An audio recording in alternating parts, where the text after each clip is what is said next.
Hey guys, what's going on? It's your boy Wolf the Great here, back with a new sort of content. I just went to see the Five Nights at Freddy's movie today, and I've had a little bit of time to roll it around in my head, and I figured I'd give you a nice first impressions review. I don't have any notes or anything, so this is going to be completely off the cuff. Basically, I thought it was a very, very good movie. 5 stars, and I'm going to explain why. First of all, the story is very, very good. This is going to be a spoiler free review, by the way, because I think that you should all go out and see it for yourselves. The story mainly focuses around Mike Schmidt, who lives on his own with his little sister Abigail, uh, because their mother died and their father wasn't able to take care of her. Um, and he is forced to get a job at Freddy Fazbear's Pizza uh, because their aunt is threatening to take Abby away. Mike suspects it's mostly for insurance money. She doesn't really seem to care about the child, and it's pretty obvious that she's sort of faking any sort of sympathy for this child. But anyways, he ends up taking the job for Freddy Fazbear's Pizza out of necessity. Mike, and the entire story is just pretty much about Mike working at Freddy Fazbear's Pizza and dealing with this sort of guilt and trauma that he has hanging over him due to the death of his little brother. Uh, we find out pretty early on in the movie that uh, Mike had a little brother named Garrett who uh, was brought along camping with the family once, and uh, while his mother went to go do something, he was supposed to watch Garrett, but he didn't do a very good job of that, and Garrett was taken away by a guy in the car. Um, and he's sort of held this guilt for it ever since, and he's been trying to sort of pick his brain to see if he can remember the face of the guy who took his little brother. Um, and whenever he sleeps, he tries to dream that same dream over and over again to try and figure out who took his little brother. And so this is something he's dealing with for the entire time that he's working at Freddy's. Um, and the story overall was paced well. The tone got a little strange in the middle. It got kind of goofy towards the middle of the film, but that goofiness is actually a well, it makes sense later in the story. Uh,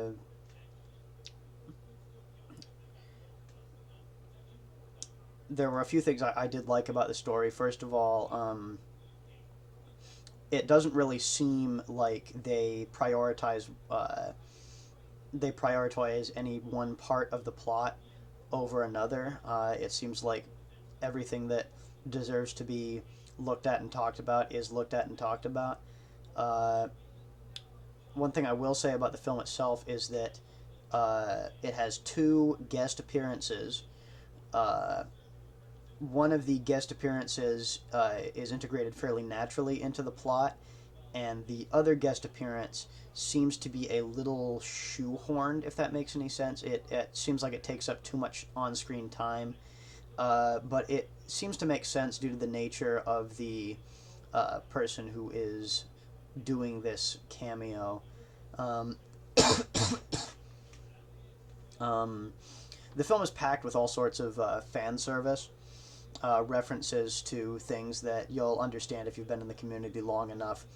But it's always just sort of little background things for the most part. There aren't any like super major plot points that are fan service. Um, and the plot never really comes off as feeling terribly contrived. All of the sort of twists and turns feel fairly natural. Um, and there are a decent number of twists, and there was one towards the end that caught me kind of off guard, but I'm not going to talk too much about that.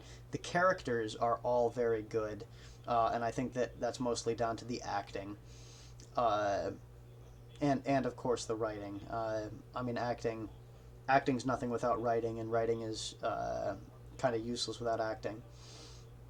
Um, the main character, Mike Schmidt, whoever acted him, uh, Sean,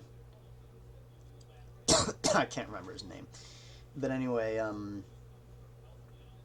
yeah, whoever acted the main character did a phenomenal job. It's really easy to buy that Mike Schmidt is a fairly average but troubled man. He really sells the performance. Um, the child actor who they use for his little sister Abigail does a very good job as well, as far as what's asked of her. Um, a lot of times with child actors, you'll have problems because a lot of them tend to have problems with smiling. They'll smile all the time, regardless of what the scene is. But she seemed to do pretty well with it.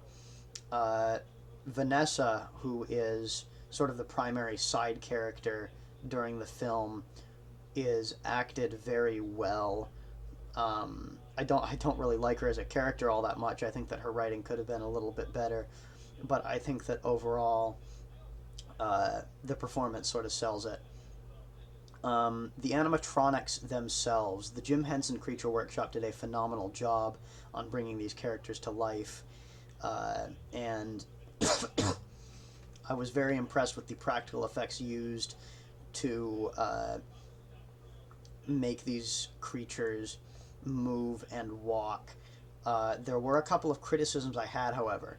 First of all, it seems like they limited the amount of time you actually see them moving, at least during the beginning of the film. Towards the latter half of the film, they get a little better about letting them move on screen, but for the beginning and middle, it seems like they're kind of scared to show them walking. I don't know if that's due to a limitation in the costumes or what. Um, Second of all, the Foley, the sound effects that are used uh, to represent the movements and such of these animatronics, I think, are a bit overused. They could have done with a few less of those. The score is pretty good, I would say. I mean, I hardly noticed it because I'm not really a music guy, but that's a good thing for a score for a film like this. Uh, Speaking of this film, um, the I wouldn't necessarily say that it is a horror film. You should not go into this film expecting to be scared, but it makes up for the lack of scares with its good story and its good characters. Um, and of course, lots and lots and lots of fan service. But considering the main audience for this film are going to be fans of the game franchise, it makes sense that it's pretty heavy on fan service, and I think it's going to factor into a lot of people's opinions on the film. Uh, I would qualify it more as it's like a thriller, I suppose. I mean, it's kind of a spooky movie, but it's not really scary. I wouldn't say it's got a couple of jump scares, and as I said previously, it's mostly story focused. Um,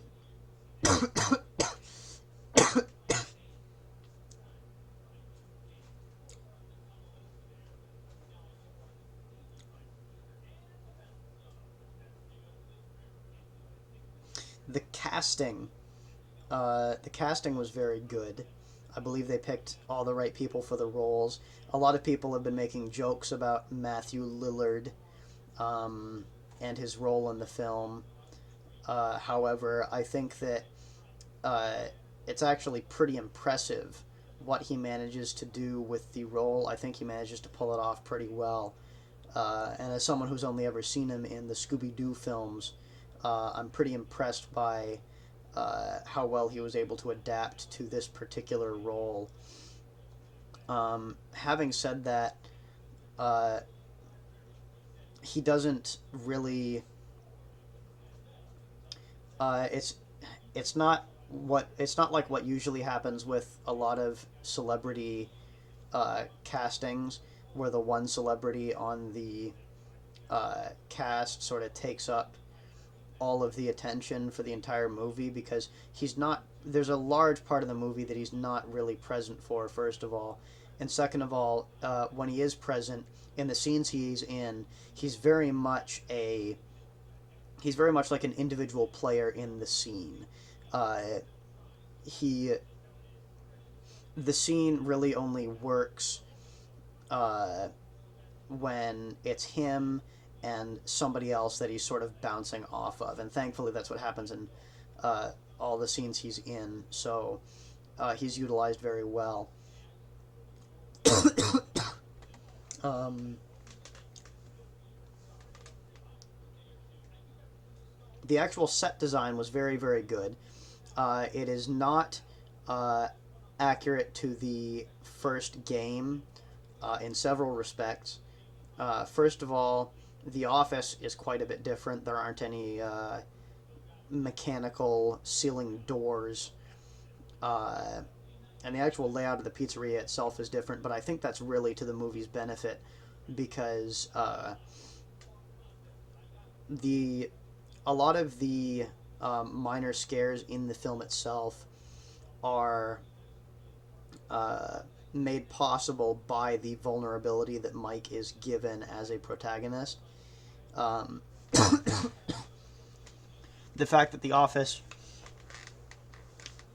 it, really, I suppose what I'm trying to say is that the gameplay elements that dictated the design of the first Five Nights at Freddy's game's office are not present in the film, and therefore they have changed the office and the pizzeria itself to better reflect the needs of the film.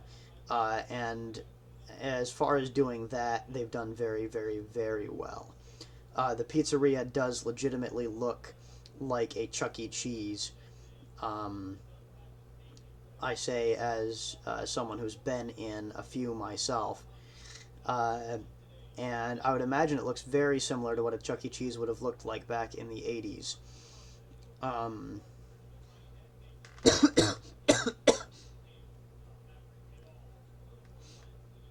there are lots of arcade machines, and, the prize counter is very well put together. And the overall vibe of the pizzeria is nailed very, very well. The animatronics as well are not 100% game accurate, and people have known this for a long time due to leaks. But I think, once again, it's to the movie's benefit, because the movie is very much uh, a unique entity from the games. It does not share the same timeline, and it doesn't share the same lore overall. It is a story that is separate from the games, an AU, if you will. And so, if you're going into this film uh, expecting to find something new out about the lore of the games, then you're going to be disappointed, because that's not the purpose of the film. The film is trying to create its own story with its own questions, and at that it succeeds. They seem to have pretty well set up an established position from which to create a sequel, story wise, and I'm very interested to see where they'll go with it. Um, Another thing that I would like to mention in regards to this film is that it really does stretch the PG-13 rating a little bit. There is a lot of blood, a lot more on-screen death, and a decent amount of gore for a PG-13 film. And I think that it's very, very cool that they managed to get away with that. Um, I'm not going to spoil anything, but there, let's see, there are quite a few people that die. There's a decent amount of blood, and I think a girl even gets like chopped in half at some point, which was pretty fucking crazy to see on screen. Um, so I just thought that was worth mentioning. I believe that is all I have to say on the matter. So thank you so much for listening. I hope you all have a wonderful rest of your day. Be sure to like, comment, and subscribe. It helps me out a little bit. And I will see you later with probably a more thorough review. Thank you, and have a good day.